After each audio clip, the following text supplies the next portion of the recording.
Hello, goblins. It's Chris, Eldritch Pipes. It's an episode of Listen with Eldritch, and we're now at episode 37 of season 1 of the Magnus archives. We've just got, 3 episodes to go before the end. So we're hurtling in that direction. Not much preamble on this one. It's just riffing on the theme of mistakes, regret, and fire. This is episode 37, Burnt Offering.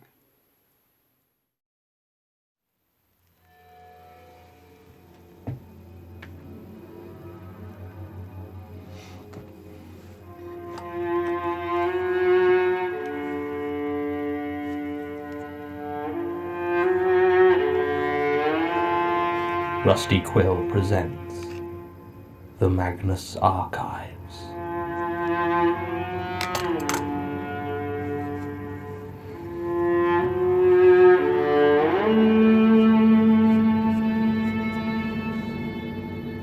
Episode 37, Burnt Offering.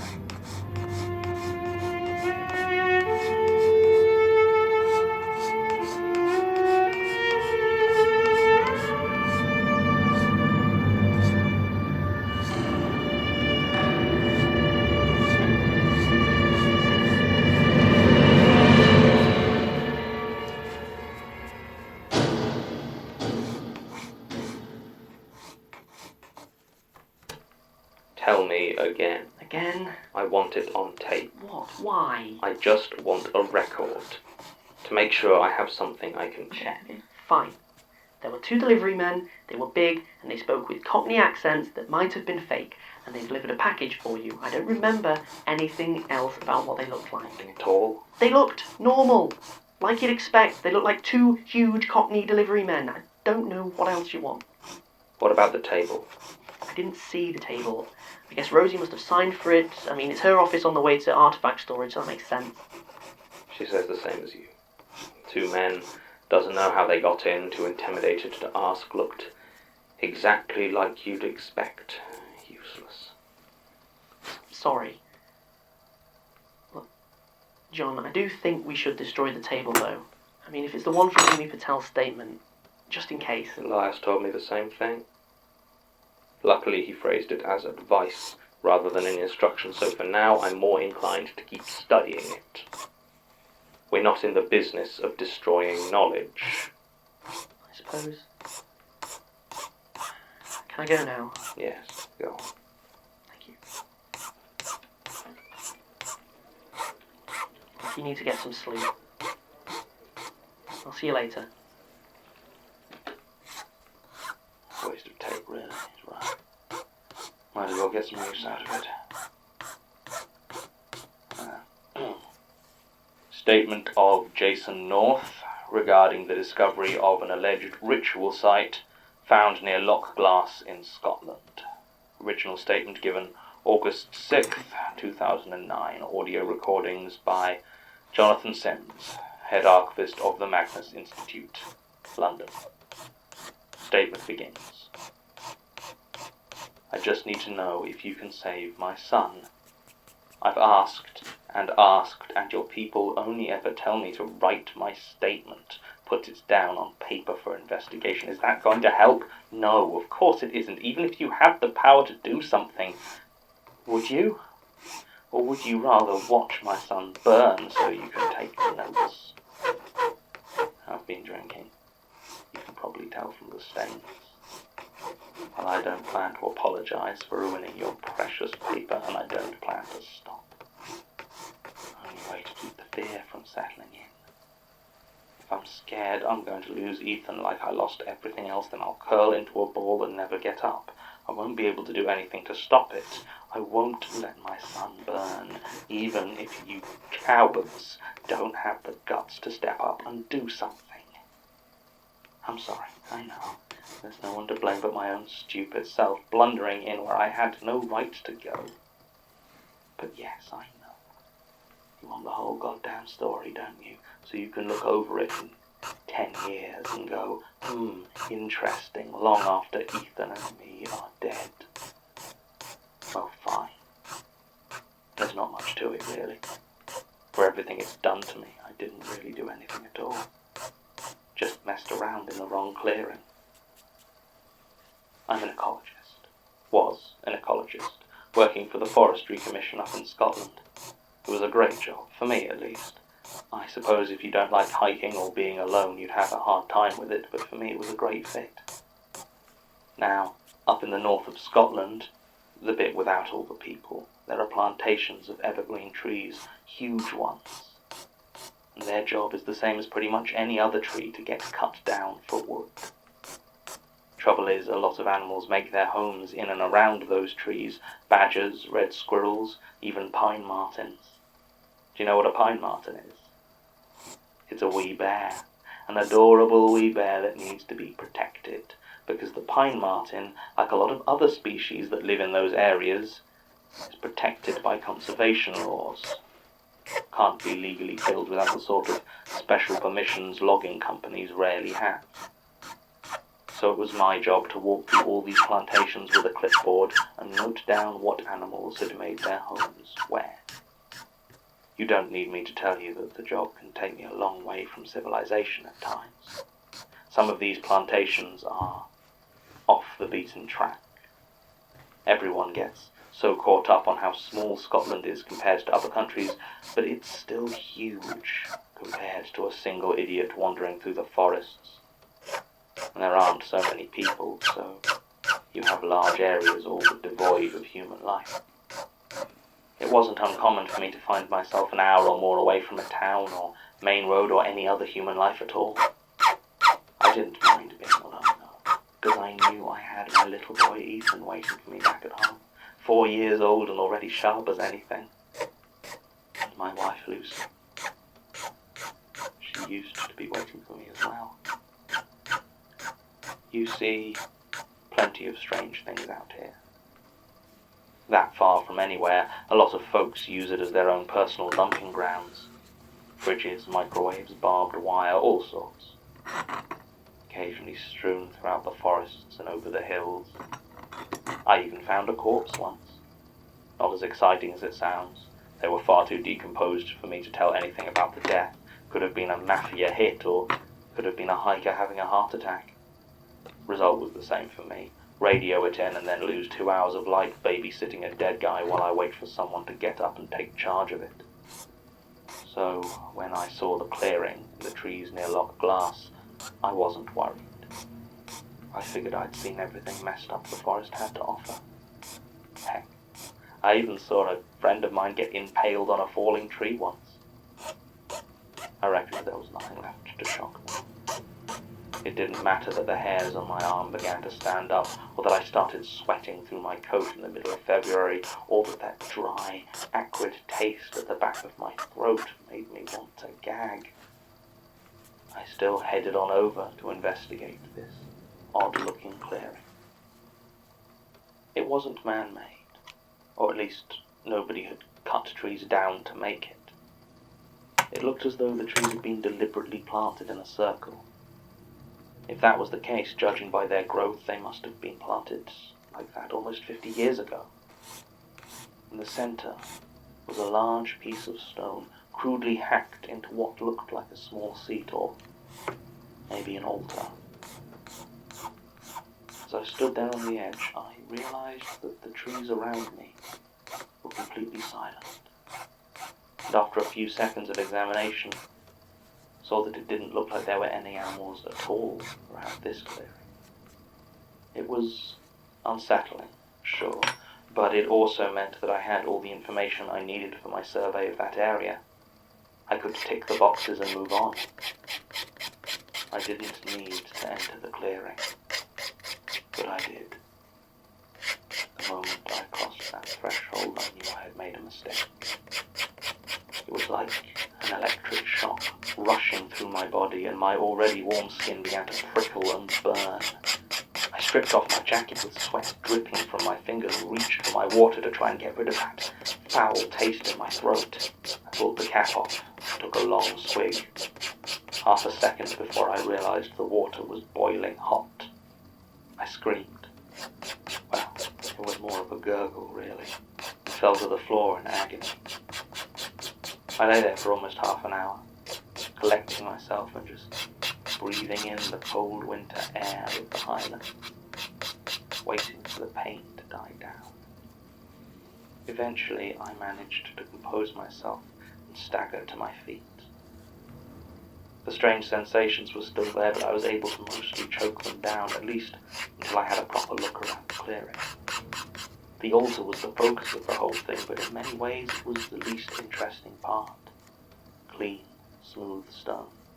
No markings of any sort, nothing on top, just a rock. Around it, though, on the ground, were scorch marks. They didn't seem to radiate out from any one angle, they just covered areas of the forest floor. There was no ash, though, or debris, or anything that might have meant a fire. Just the burn marks. It was following these scorches that led me to the really messed up stuff, because what I saw around the edges of the clearing put them to shame. See, it looked like there were animals in that place once, but now each one lay just beyond the edge.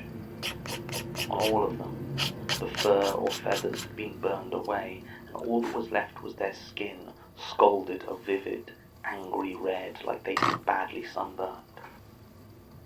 They were dead, every one of them, though none seemed to have decayed any more than their compatriots. Either they had all died together, or something in that place was keeping them fresh. Neither option sounded grand to me. Finally, I looked at the trees. There was nothing wrong with the trees themselves, not exactly. Driven into the trunk of each one was a heavy-looking iron nail. I didn't count how many there were in total, maybe a couple of dozen. Each suspended a worn and dirt-caked glass milk bottle that had clearly seen better days. My eyes fell on the string used to suspend them, and I couldn't help but notice it seemed far cleaner and newer than the bottles or their contents. What was inside each one seemed to vary. Some had pine needles and twigs, some were full of dirt, and one or two even held what appeared to be rainwater. Though looking closer, I could see that it bubbled very gently inside those bottles in an endless simmer. In each, I could also see a small photograph, half buried in dirt or almost boiled clean. They all looked to be the same photograph, though it was hard to tell for sure. An old woman, probably in her 50s or 60s, wearing reading glasses, grey hair curled into a tight bun. She stared out disapprovingly from every bottle. Weirdest of all, on the bottom of each was tied a lock of hair. It was long and grey, in poor condition, and I reckon it must have belonged to the woman in the photograph. It was tied up with the same new string as held the bottles, except for the fact that it was burned, ever so slightly at the ends. I was still in quite a lot of pain from the water earlier, but I've always been too curious for my own stupid good. I took a few pictures on my phone, but I wanted some clear shots of the photograph inside to show my friends. God knows I should have just left. It's not like there weren't plenty of warning signs, I just chose not to pay attention. I picked up one of the jars filled with twigs and took it off the nail, trying to angle it in my hand to get a better shot of the contents. Then my fingers slipped, and I dropped it. I watched it plummet towards the hard winter ground, willing it not to shatter, not to break. It was falling so slowly, but I was even slower. It exploded into 1,000 glass shards, and instantly I knew that I had meddled with something I should have left alone. I turned tail and ran, stopping only to reach down and pick up the photograph. I don't know why. I suppose it felt so weird all of a sudden that I didn't think I could get any more cursed. And I wanted a copy of that picture just to prove to myself that what I had found was real. It was real. You can have the damn thing now, though. I'll leave it with my statement. I know in my heart getting rid of it will make no difference, but I have to try. Because from that moment on, everything I love and value has burned or been destroyed. My car overheated on the way back to the Forestry Commission, and I barely got out before the engine caught fire. My house was a smouldering heap of blackened rubble before the end of the week. Electrical failure. I don't want to talk about what happened to Lucy. I don't want to think about her face at the end. Now there's only one thing I have left that I value, that I love, and I cannot lose him. I can't lose Ethan. I shouldn't be in this mess. It's absurd. I didn't do anything wrong. I just dropped a bottle. That's all. I don't deserve this. I don't. I asked about who might have gone to the area, but aside from some middle-aged businessmen on a hiking trip, no one's been anywhere near that clearing for years. There is no reason this is happening. I'm still going to lose everything. I am so scared. Statement ends. He didn't, in the end. Lose Ethan, that is. Ethan North is currently a healthy 11-year-old boy living with a loving foster family in Inverness. They declined to give an interview. I can't say I blame them. The rest is a standard muddle. Tim couldn't find any evidence of the clearing. Sasha established all the accidents that befell Mr. North and his loved ones appeared mundane in nature. The setup of the clearing matches rituals or spells in both voodoo and Wicca, but nothing definitive. And there is no hard evidence of anything supernatural occurring. There's no reason to believe that when Jason North doused himself in petrol on August the 10th, 2009, then lit himself on fire, he was doing anything other than acting out the delusions of a paranoid alcoholic. Paramedics took him to Raigmore Hospital, where he died 3 days later. He never regained consciousness. I suppose there is one piece of evidence. Mr. North did include with his statement a picture he found in the bottle. It is a photograph of Gertrude Robinson, my predecessor at the Magnus Institute, circa 2002, as best I can tell.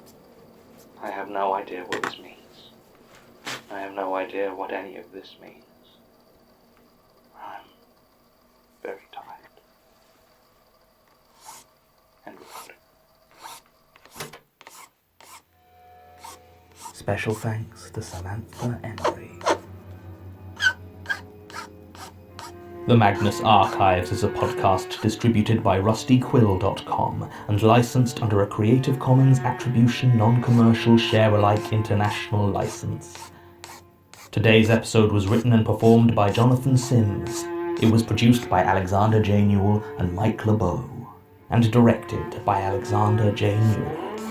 To comment on episodes, make donations and view links, images, videos, and show notes, visit rustyquill.com. Rate and review us on iTunes, visit us on Facebook, tweet us on Twitter at The Rusty Quill, or email us at mail@rustyquill.com. Thanks for listening.